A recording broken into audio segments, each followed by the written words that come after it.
Oh, thank you.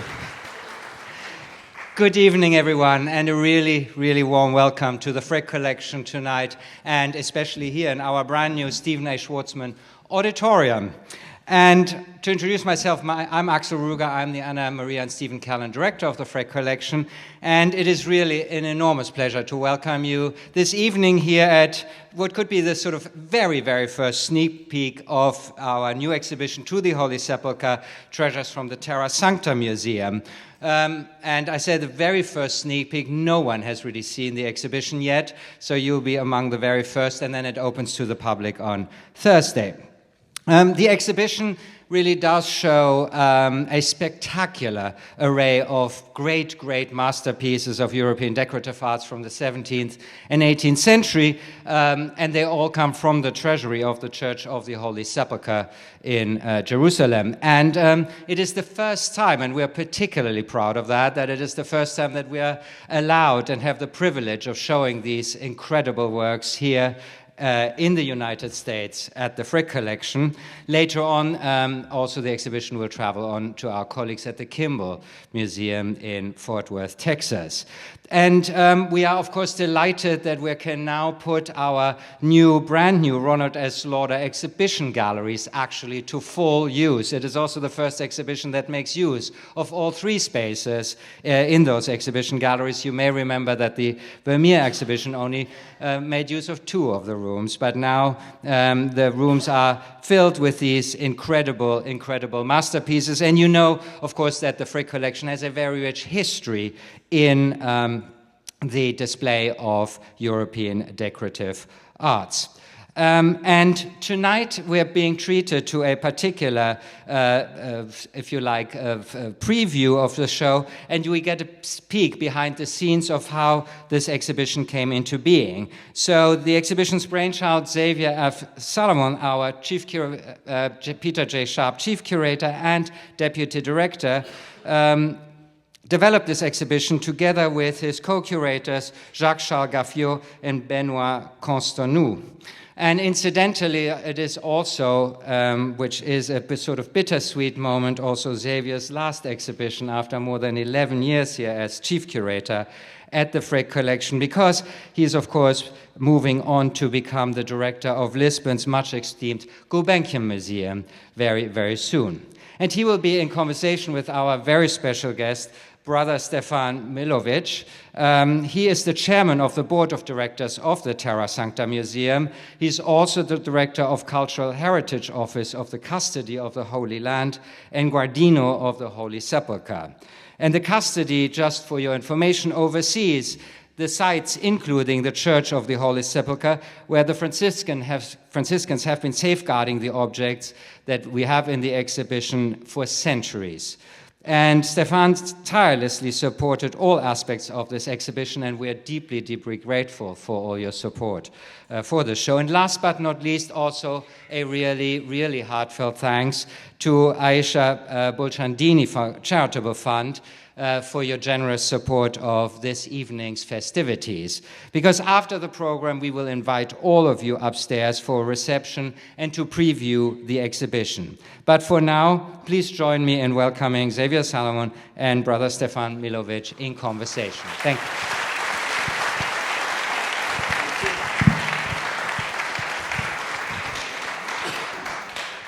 you. Thank you, Axel. It's a great honor to be here this evening with Fra Stéphane after many years working together.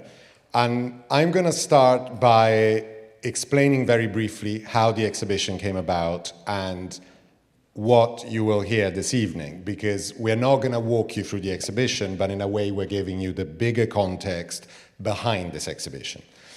I knew about these objects from scholarly publications. The objects, the Latin treasure of the Holy Sepulchre, so that is the precious objects, works of art, goldsmith work, textiles that were given by Catholic countries to the Holy Sepulchre, were known from 19th century sources. They are often descriptions of people visiting the Holy Land, visiting the Holy Sepulchre, and describing some of these objects. Pierre Loti, the French writer, American writers, a number of people. But in the scholarly world, these objects were really only rediscovered in 1980 by Álvar González Palacios, who's a Cuban art historian in Rome, who, following the lead of archival discoveries, went to Jerusalem, saw these objects, and published them 10 years later in the 1990s. After that, there was a big exhibition in 2013 at Versailles, and people started to know of these objects more broadly. About 3 or 4 years ago, we can't quite remember, I think 4 years ago, I was in Paris, and I was invited by Alexis Kugel, a gallerist in Paris. He said, there is a lecture on this stuff from Jerusalem. Do you want to come? And I said, are those the great treasures in the Latin treasury? And he said, yes. And I said, I would love to. So I went to this lecture in a very nice club on the Faubourg Saint-Honoré. And Fra Stéphane was presenting the projects for a museum. So you have to imagine that all of these objects have been kept in the sacristies, in the monastery, and the idea now is to build a museum for it. So we are presenting now masterpieces of a museum that is not there yet. So that's something we're going to be talking about this evening.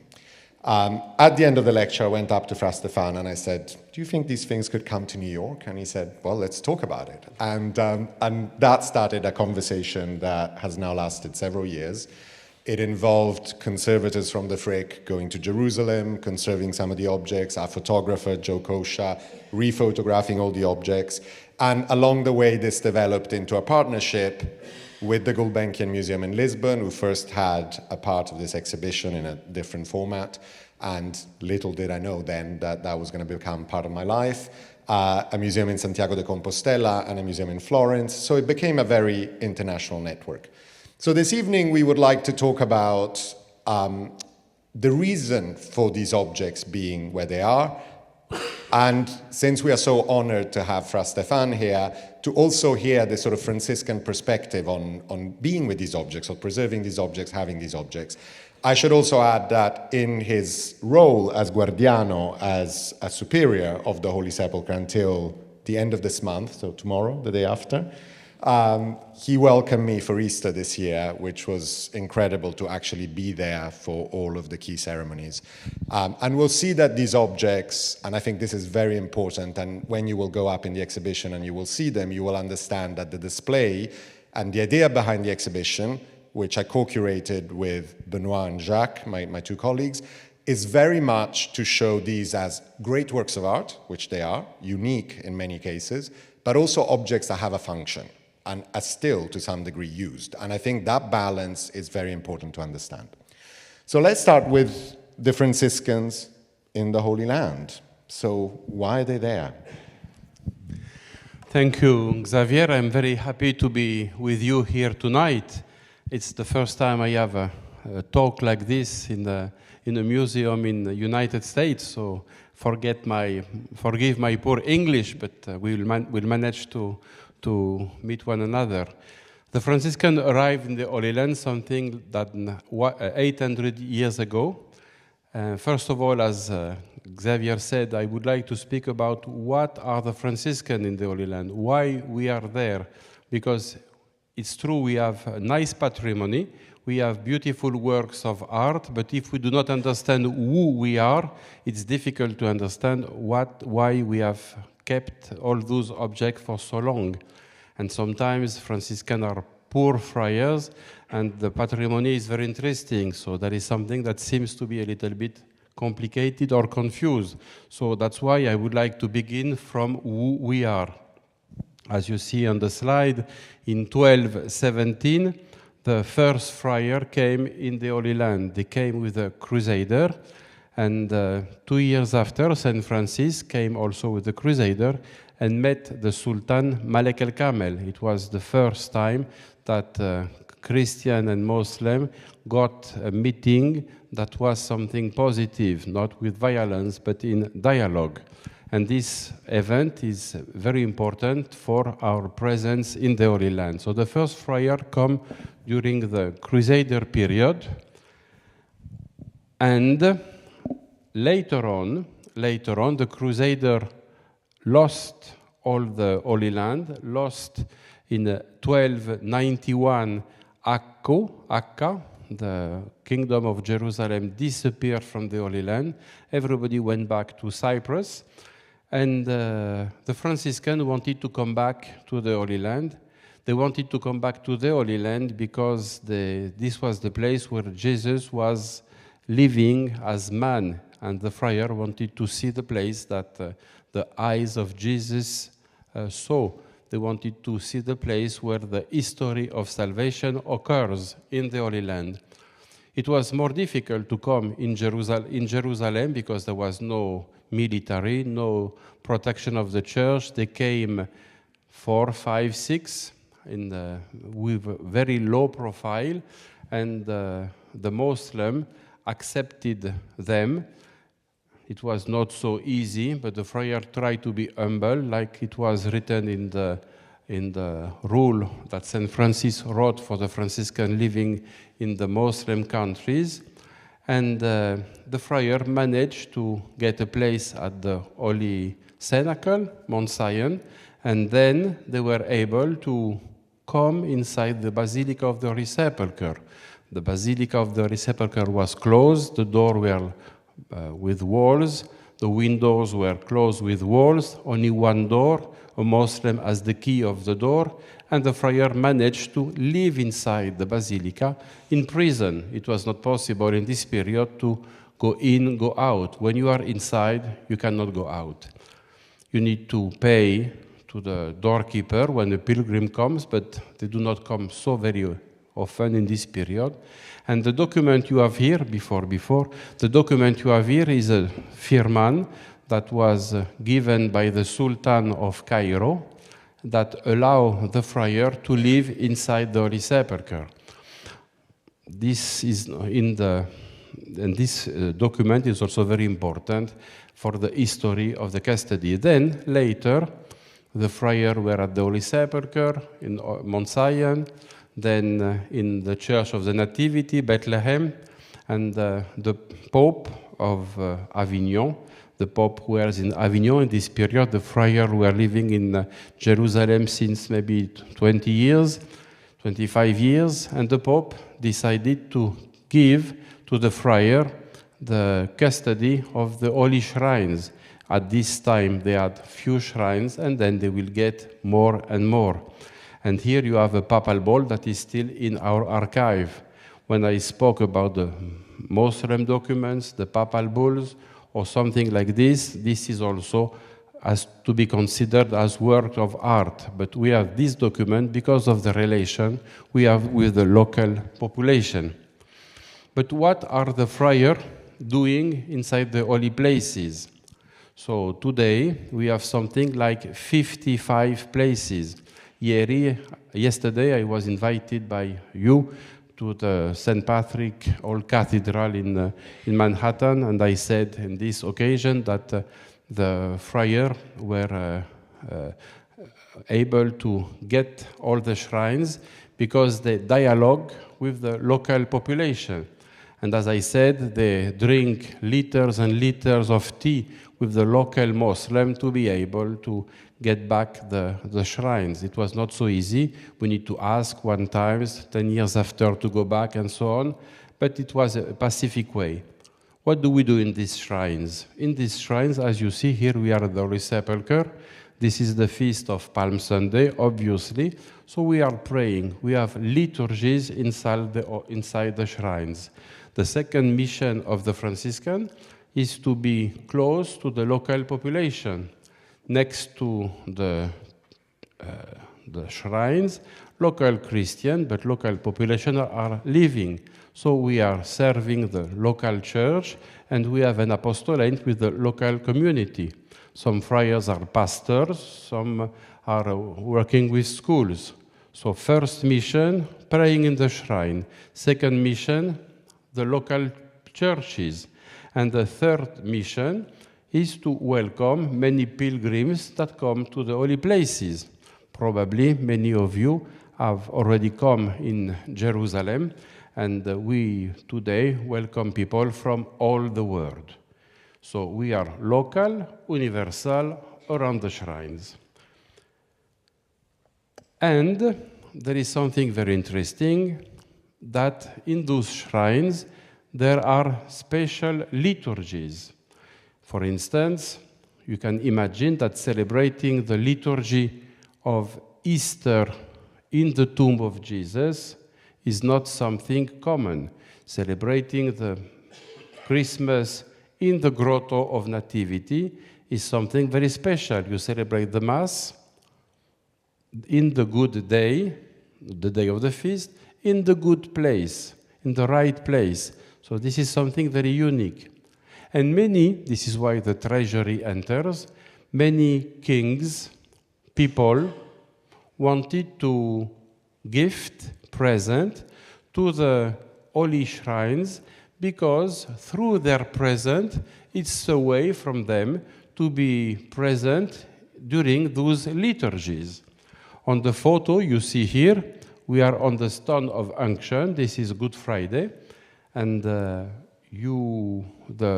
after Jesus was crucified on the Calvary, died on the tomb, the procession proceeds. We are on the stone of unction, and the liturgy is very solemn. And here on the liturgy, we don't see very well, but we have very nice plate gifted by Spain that Benoit studied a lot. I don't know where he is. They are not exhibited here, but we still use them.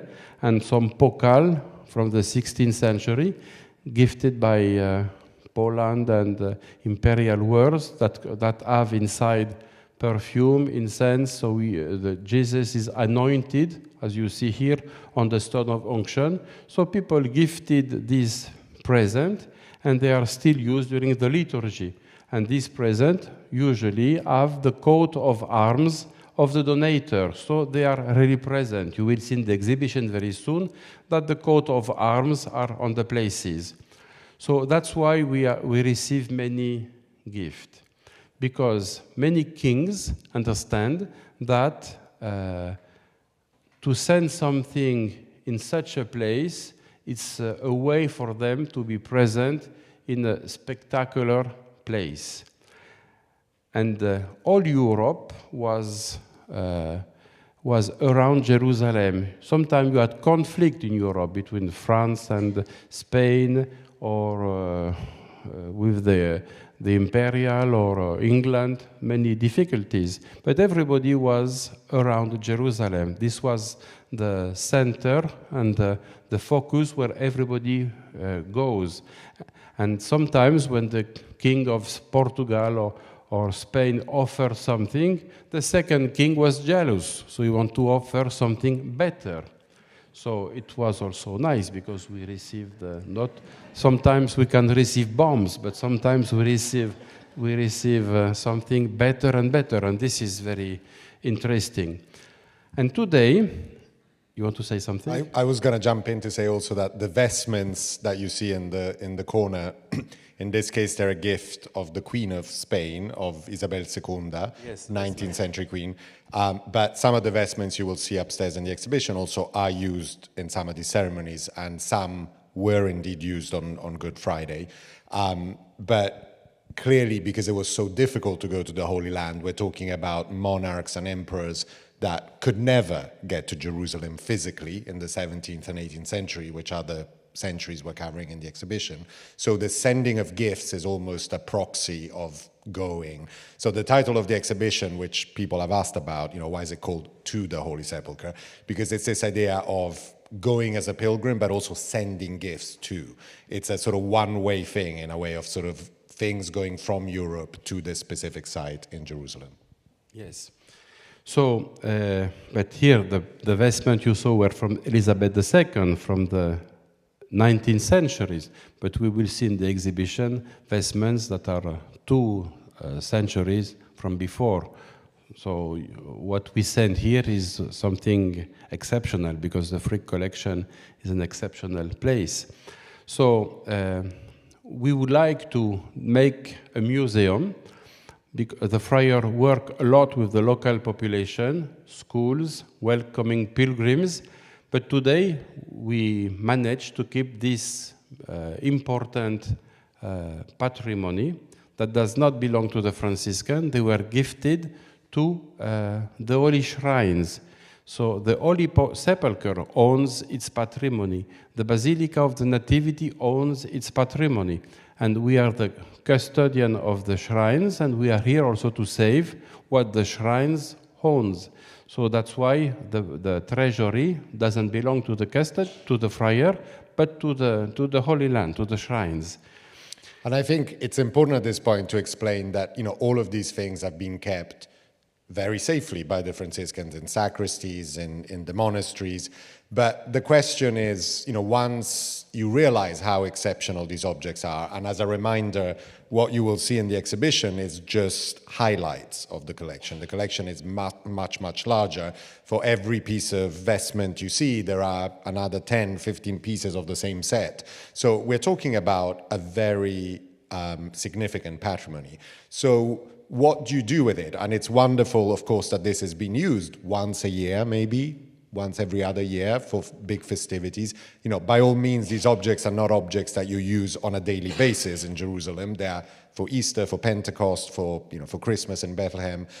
So the idea of building a museum, it's something that really developed over the last decade, effectively. Yes. And so what we are showing you now is what this museum will look like. And so maybe let's start with where the museum is and how it came about. So the Patriarch Cardinal of Jerusalem, Pier Baptiste Pizzaballa, thought maybe 10 years ago to create a museum because thanks to the liturgy, we kept a patrimony, but it is important now that the patrimony can be shown to the people because it doesn't belong to the friar, so it's nice to share it. And we would like the patrimony also to be a bridge between many communities. Christian, Muslim, Jewish people. Art can create an interest from everybody, and anybody can meet thanks to art. In Jerusalem, there is the beautiful Israel Museum. There is also a very interesting Islamic art museum. We would like also to have a Christian art museum, important. And the church tries to be a bridge with the other communities. Like here in the museum, you will see the room of the pharmacy. Since the 15th century, we used to have a big pharmacy, and the friars were medicating Jewish, Muslim, Christian, pilgrims. We had school with all the religions, so the church tries to be a bridge. So the Christian museum is supposed to also a bridge with the other community. So you see this map. The museum will be in Saint Xavier, inside the old city. We decided to keep the culture where the people are, at 200 meters from the Holy Sepulcher, inside the new gate. And up to this map is the big church of Saint Xavier. It's a convent where something like 80, 85 friars are living today. So you see in yellow is the entrance of the museum. It's seen like Jerusalem, city of salvation. Then the Eastern Christian part, number 2, and number 2 and 3, and 4, the treasury of the Holy Sepulcher. I said before that the custody is working with the shrines, but with local people and people coming from pilgrimage.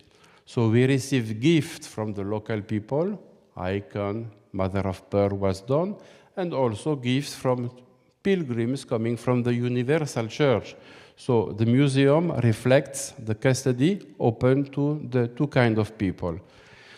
And we should also explain in terms of location that, of course, the Holy Sepulcher has a physical presence of the Franciscans who stay there, but also it's shared with other Christian denominations, Greek Orthodox, Armenians, Syriac, and Copts. And each one of those denominations then has their own headquarters in the old city. So there is a Greek patriarchate, there's a Latin patriarchate, there is an Armenian patriarchate, and the Franciscans have their headquarters with the Custos, the Custode di Terra Sancta, at Saint Xavier, which is, as we were saying, 200 meters away from the Holy Sepulcher, and many of the friars go back and forth between Holy Sepulcher and Saint Xavier every day. So this will be within the precinct of the convent/monastery. Also a small note, in Italian it is convento when it's a friar, but in English convents usually are for nuns, so it's a monastery, but it is a convento in Italian. That will be, it will be interesting that it will be a museum within a living structure where friars are working and praying and carrying on their life every day, but with this museum inside it. Museum in a living structure with living objects, because the objects should not be killed by the showcase, but not all, but some objects should be still used during liturgy. So this is the first section. You will see the relief of the resurrection, something very big that you will see in a moment. Jerusalem is the place where Jesus came from death. So the first object is a very nice object that show that it is a Christian museum. You saw down, this is a star that was supposed to be put in the place where Jesus was born. So the resurrection that happened in the Holy Land is not a philosophy or mythology, but Jesus was born in that country. So here you have two beautiful works of art coming from the church, the universal church. Gifts from Napoli in this case. But you see also next to that, Proscanetarion. This is this beautiful, it's like an icon. It's not an icon, but it looks like an icon. Something big, 1 meter and 80 centimeters. Ah, you don't know what are meters here. We'll work it out. It's big. And you have all the life of Jesus in the different shrines. So it's important that in the first room dedicated to Jesus is present the local church, Oriental church, and the universal church. So we enter from Jerusalem and then we go to the second section, that is the Oriental art. So we have a big collection of Oriental icons, but also Palestinian icons done by the people of Jerusalem. And this is something that is new. We have the member of the scientific committee, Raphaël Ziadeh, in Paris, that studies this Palestinian icon with Georges Lama from our scientific committee also. This is something that is not very known in this moment, and we would like the people of Jerusalem to be proud of their patrimony, because they produce something interesting. In the room you don't see, but in the second part, the friar taught in the 16th century to the local people to work mother of pearl, to make a beautiful object of mother of pearl. Pilgrims wanted to get souvenirs, and the local people create these beautiful works of art in mother of pearl, and also documents and object of devotion. So the Oriental Christian art. And then in the third section that is dedicated to the shrines, we find this very interesting organ. There was a presentation of this organ, something like 10 days in Jerusalem. This organ is from the 11th century, year 1000, before the Crusader. So this is the oldest organ of the world. This organ, because now some people are studying this organ, was in France, probably in the monastery of Cluny, maybe Flavigny, we don't know, but people are researching. And this organ was old, and the church that hosts this organ suggested, it was not so old, maybe 150 years, and they decided to get a new organ. So the old organ, they said, we will not throw it, we will send it to Bethlehem. It was good. So this organ was put in the Basilica of Nativity in the 13th century. And in 1244, the Turkish came in Jerusalem, Seljuki Turkish, and everybody was frightened. So they decided to hide the organ, and many you see also in the showcase some candlestick from the Middle Age, also the stick, you say, of the bishop. The staff, the bishop staff. The bishop staff of the bishop of Bethlehem. And they put all this under the earth, and they say maybe the Turkish will pass, and we will get it back. The problem is that nobody stays, and it was buried till 1906. So this remains 6 centuries under the earth.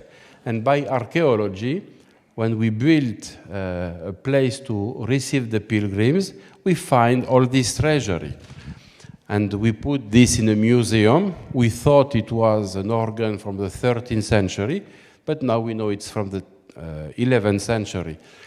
And this will be displayed in the museum. I think this will be like a masterpiece of the museum. And what is very interesting is that the man is a postdoctorand of Catalonia. He's studying the pipes, and he discovered that 8 pipes still have the sound. And for the first time, after 800 years, some days ago, he created a structure, and we listened to the pipes. We had no idea to what was listening the people from the Middle Age. And now we know. And the other pipe are a little bit corrupted, so they will put the pipes in a scanner, and they will make a facsimile. So we listen only 8 pipes, but when the 2050 will be reconstructed, we will listen for the first time what the people of the Middle Age was listening. This is interesting for the shrines, but something like this is interesting to everybody, because music is not only for Christian liturgy, but it's something that interests all the religion. So I think this room will be a very important room. This will be also, I show you some artifacts, because there will be something like 1,000 artifacts in the museum. This is presented here. It's a beautiful, how do you say bassin? You say bassin, silver bassin, basin.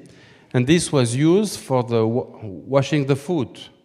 So when pilgrims come in Jerusalem, the custos was receiving them like you receive, like Christ washing the foot to his disciple. The custos was washing the foot of the pilgrims.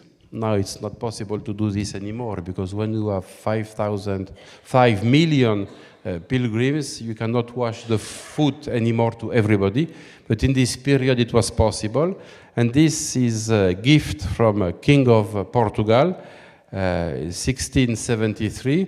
And this is not used anymore for the pilgrims, but this is used for the feast of Holy Thursday, for the washing of the foot during the liturgy at the Holy Sepulcher, or somewhere else. And here you see a book from Thévenot. He's a French pilgrim that came, and he made this design, and you recognize the basin and the custos washing the foot. So this is something very interesting. And this is incredible to have an object, a silver object like this from the late 17th century, where you have an illustration of it being used in the 18th, and there it is still being used today once a year. And I was very disappointed this year at Easter that it wasn't used, because it was already here in New York. So I missed the using of it. It's my fault, I know. But we are happy. So here also, this is presented here. So as I said, in the 16th centuries, the friar saw many people, Christian, begging for money to the pilgrims. And the friar didn't like this. Why should you ask for money? And the friar taught to the local people to work, they taught the technique to be able to do something very nice in mother of pearl. So instead of begging money, they created something very interesting, very nice and beautiful. and they can sell it to the pilgrims.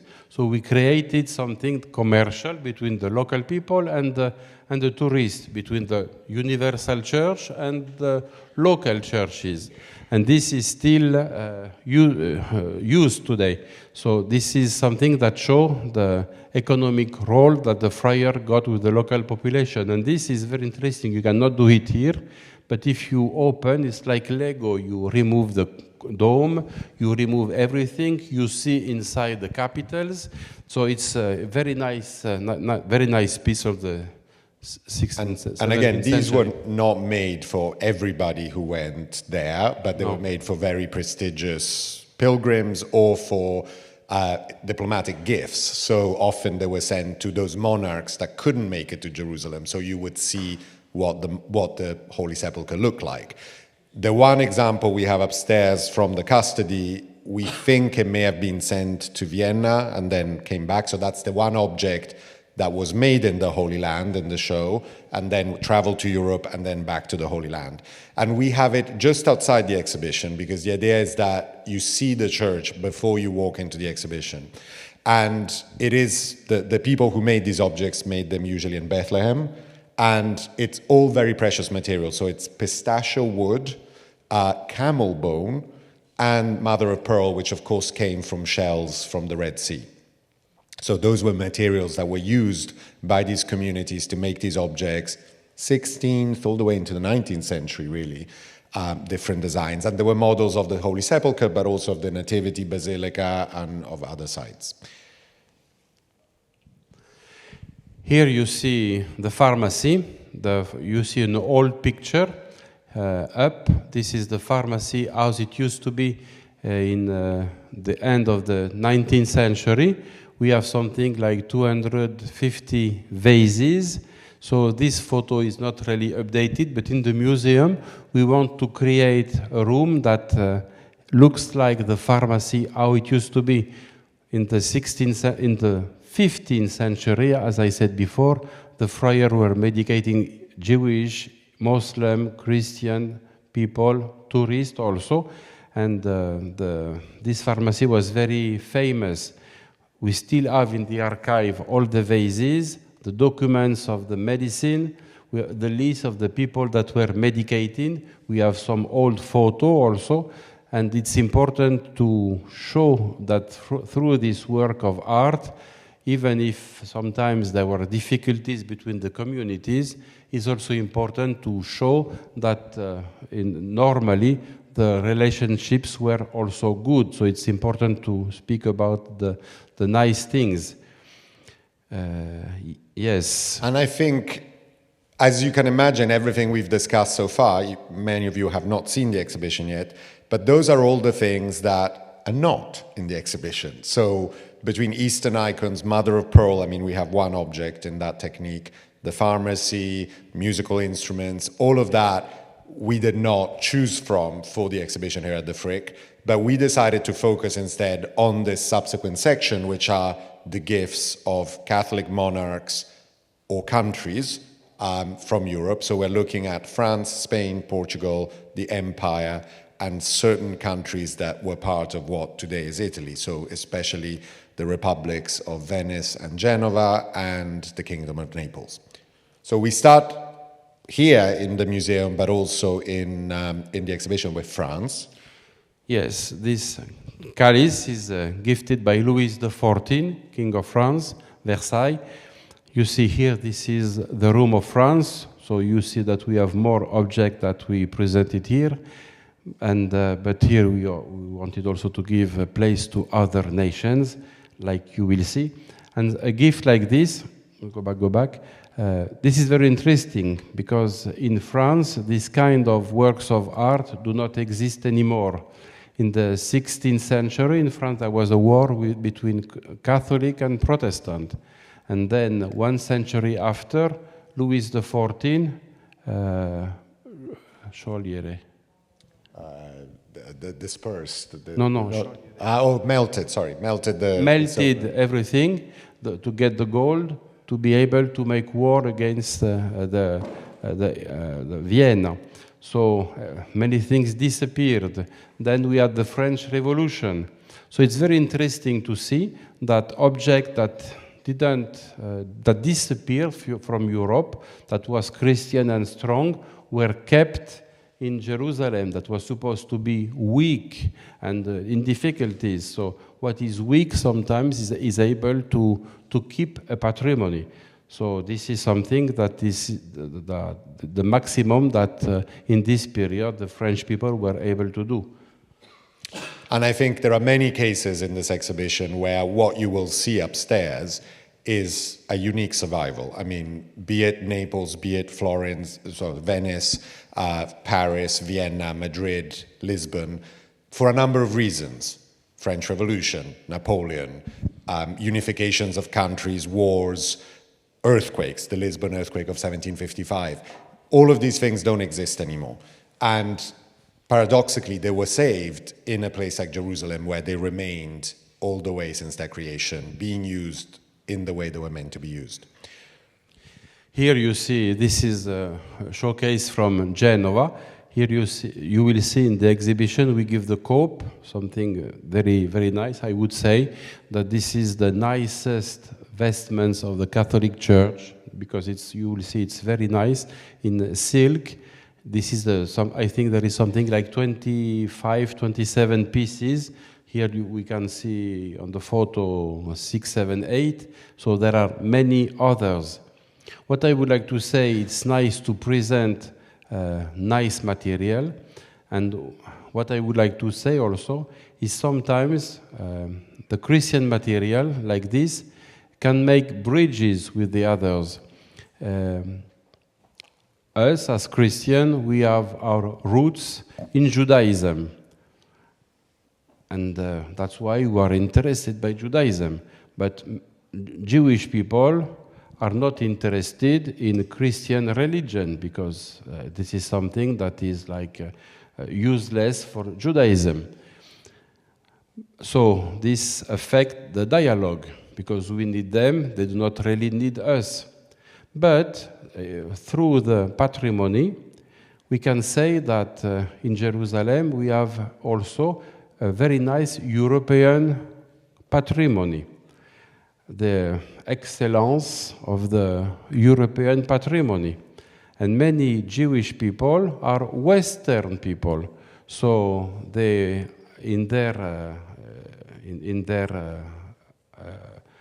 blood, they have also the French, Spanish, Imperial, Portuguese, Genoa. So a museum like that interests them, not because of the faith, but because of the culture. And a museum like this is something unique in a big zone, because there is no material like that in Syria, Turkey, or China, even in Bulgaria. So this is something that will be very unique and that interests many people. It's not only a Christian museum. This will I have many scholars from Israeli university that come and want to see this, because they feel that this also belongs to their blood, their heritage. To their heritage. And also many Muslims are interested also by our patrimony. Maybe not something like that, but like you see before, we had Mameluke documents or something like that of Mother of Pearl. When the Turkish arrived in 1517, they destroyed all the Mameluke patrimony. They burned all the manuscripts. But the churches had Mameluke documents, and the Turkish didn't destroy these Mameluke documents. So many Muslims want to know who were the Mameluke.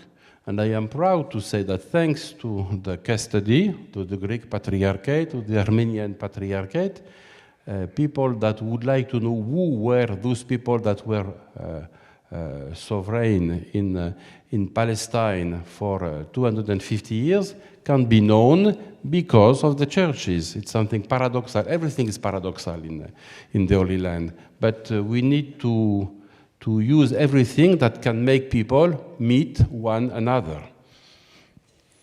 So The section of the gifts, we didn't go into a lot of detail here because you will see it obviously upstairs. And upstairs, the exhibition is divided in geographical sections. So the second room is France with gifts from the three Louis the 13th, 14th, 15th.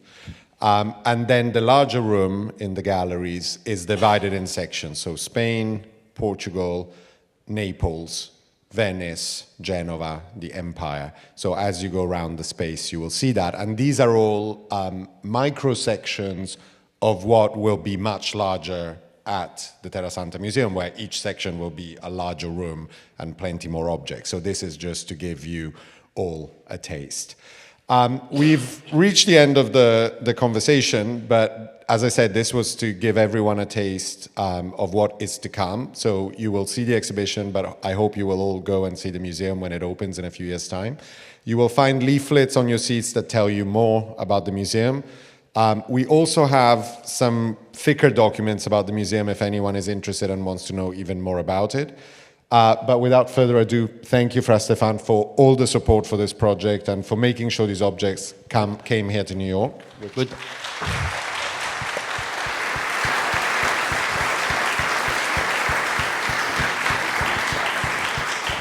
You thank me, but I want to thank you because I am very happy that the Holy Land and the material that we use in the holy places to pray also can come in United States.